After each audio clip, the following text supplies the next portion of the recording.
Mercantilism. European kings hoped to increase their power through the system of mercantilism. Mercantilists acted to remove trade barriers within their country. They also taught that wealth and power were based on amassing or building up gold and silver, which could be used to pay soldiers to defend the state. Mercantilists thought the total wealth in the world was limited, so that it had to be gained through war or trade. For this purpose, France, England, and Holland established overseas colonies in imitation of Spain. Each European mother country exported finished goods to its colonists in exchange for less costly raw materials. This was supposed to lead to a flow of money back to the mother country. Let's take a look at the diagram. European trade with their colonies.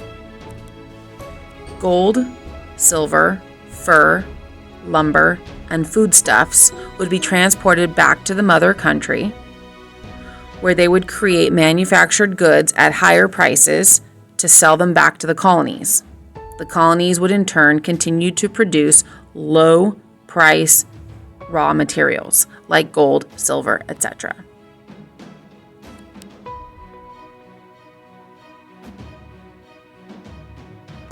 Colonial Government. As a result of conquests, Spain now ruled an American empire many times larger than Spain itself. Special royal governors, known as viceroys, were sent to rule the colonies in the king's name. Officials born in Spain filled the most important positions in the colonial government and the military. Gold and silver from the Americas were shipped to Spain, making it the strongest power in Europe in the 16th century.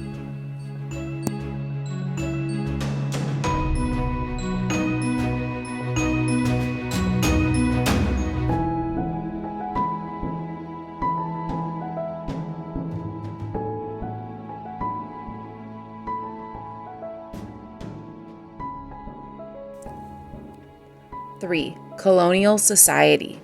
We have a new social hierarchy. It's called the castas, a racial classification system. At the top, we have the peninsulares, the colonists who were born in Spain. Then we have the Creoles, people of Spanish ancestry who were born in the Americas. Mestizos were people with mixed Native American and European heritage. Mulattoes were people of mixed African and European heritage. At the bottom of the social hierarchy, we have Native Americans, the indigenous people of Central and South America, and then slaves.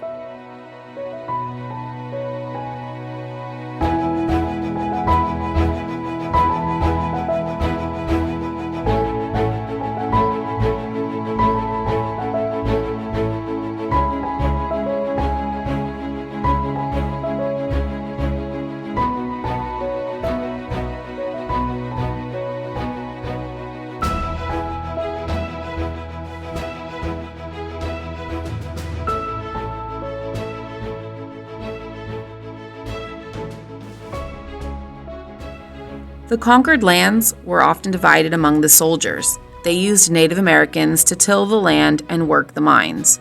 This system of forced labor was called the encomienda system. Church leaders also formed an elite class and shared in political power. Priests sought to convert Native Americans to Catholicism while preventing their actual enslavement. The Jesuits, the religious order founded in the Counter-Reformation, built schools, founded hospitals, and taught agricultural skills. However, in 1767, the Jesuits were expelled from Latin America.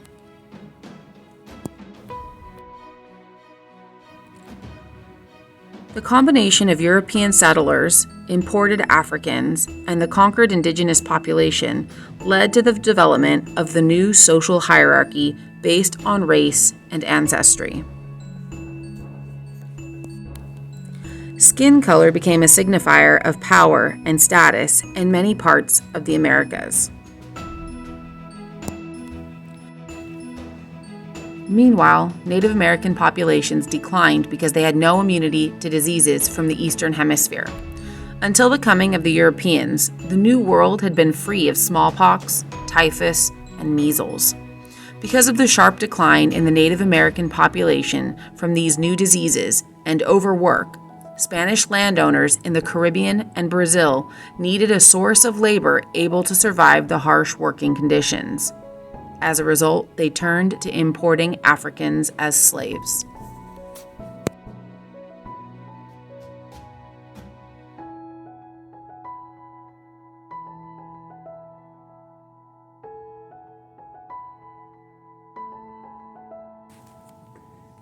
New France. New France was established in Canada and along the Great Lakes and Mississippi River. New France never became as populous as the Spanish or English colonies.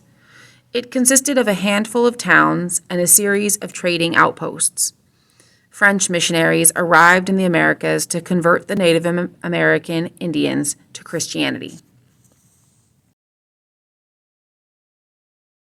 By the end of the 17th century, French territory covered almost 3/4 of North America.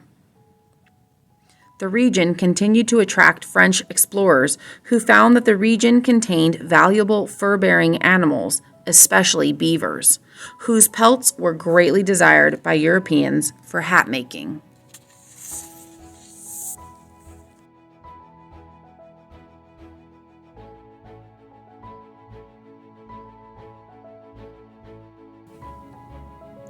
New Netherland. Based on Henry Hudson's explorations, the Dutch claimed control of the region around present-day New York. They set up a successful fur trade with the native peoples of the Hudson River Valley and called their colony New Netherland. The Dutch government gave control of the colony to the merchants of the Dutch West India Company.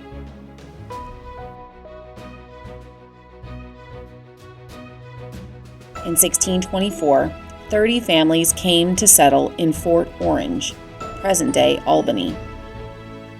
More settlers arrived the next year and established a second fort at the tip of Manhattan Island.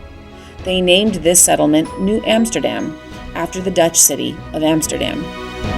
The city of New Amsterdam, with its fine natural harbor, became a leading center for trade.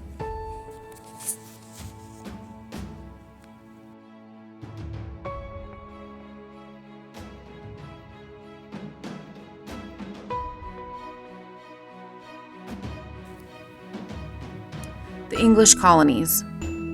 The first permanent English colony in the New World was established by a private company at Jamestown in Virginia in 1607. The first settlers were men who came in search of gold. Despite initial challenges, the colony at Jamestown became profitable by growing tobacco for sale in Europe. A second English colony was founded by a Protestant group known as the Pilgrims. They landed at Plymouth Rock. Another group of English Protestants, the Puritans, landed in nearby Massachusetts Bay in 1630. They came to practice their own religious beliefs without persecution. Eventually, the number of English colonies along the Atlantic coast of North America expanded to 13, from Georgia to Massachusetts.